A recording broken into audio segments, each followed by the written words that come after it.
Hi everyone! Today we'll be analysing Percy Shelley's Ozymandias. Before jumping in to analyse poems, it's always great to list some key themes. This will help you narrow down which quotes in the poem link back to ideas about power and conflict.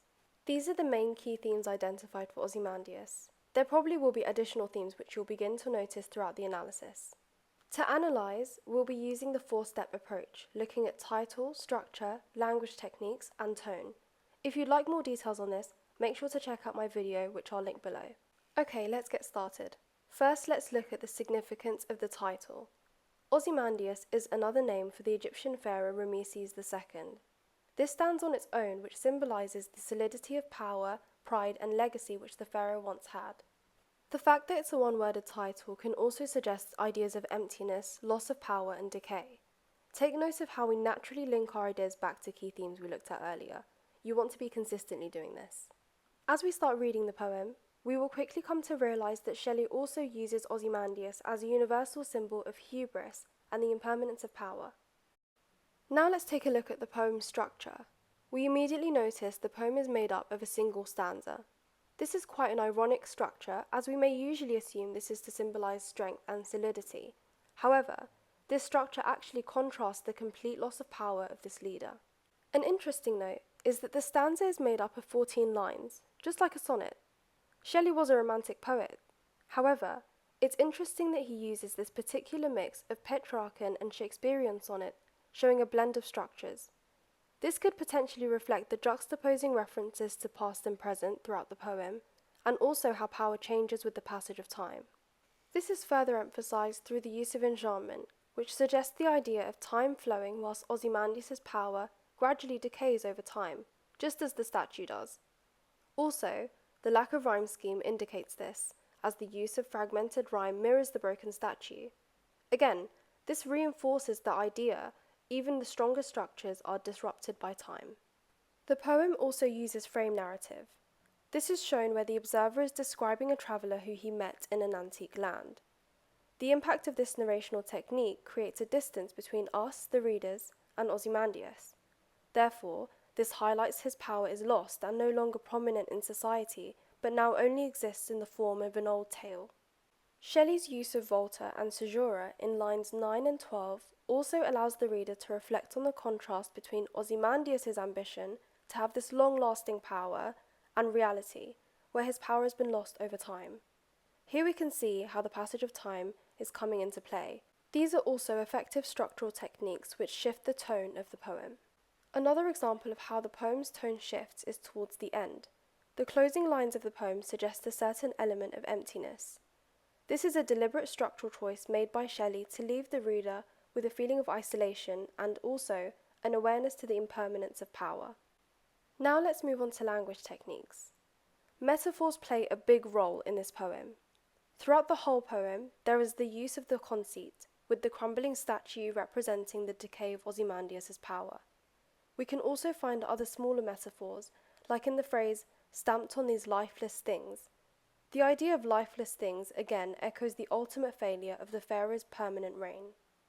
Shelley also uses powerful imagery in the quotes, "two vast trunkless legs of stone" and "a shattered visage." The powerful imagery in these quotes creates a very vivid picture of this ruined statue. It also allows us to specifically picture the grand scale of this statue, but also how it has become destroyed over time. Also, the shattered visage imagery suggests Ozymandias and his power are both now unrecognisable. Ozymandias referring to himself as the King of Kings strongly hints at religious imagery, reflecting a god complex and how powerful Ozymandias once was. This is contrasted through the alliteration. We can see in phrases like boundless and bare and lone and level sands that Shelley is symbolising how nature will always outlast human power. Finally, we have the quote, "Ye mighty and despair." This effectively functions as dramatic irony because despite the greatness Ozymandias is describing, there is now nothing left but a crumbling statue, highlighting the futility of pride. Make sure to also make note of the use of the exclamation mark, highlighting the fact that nobody is listening.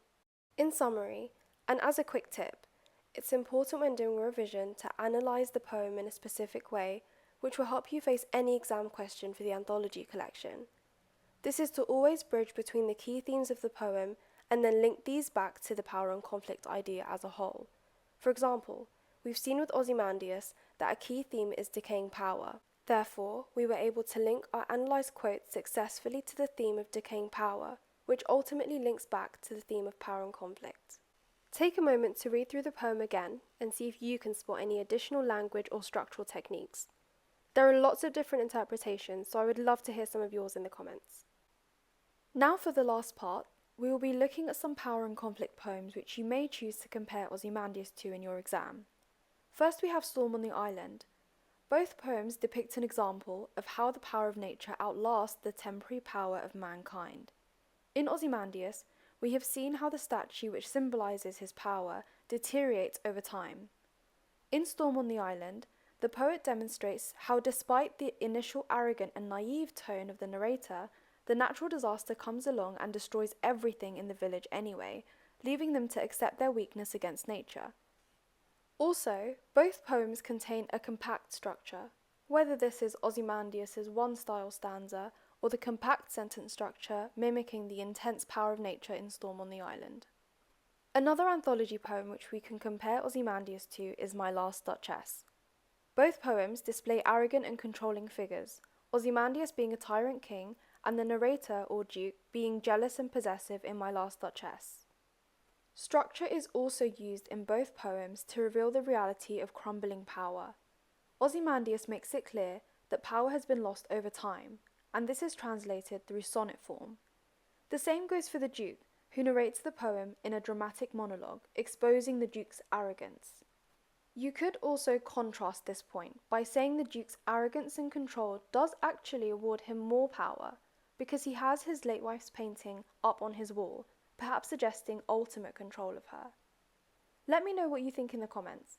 There are quite a few more poems which you could compare Ozymandias to. And that concludes our Ozymandias analysis by Percy Shelley.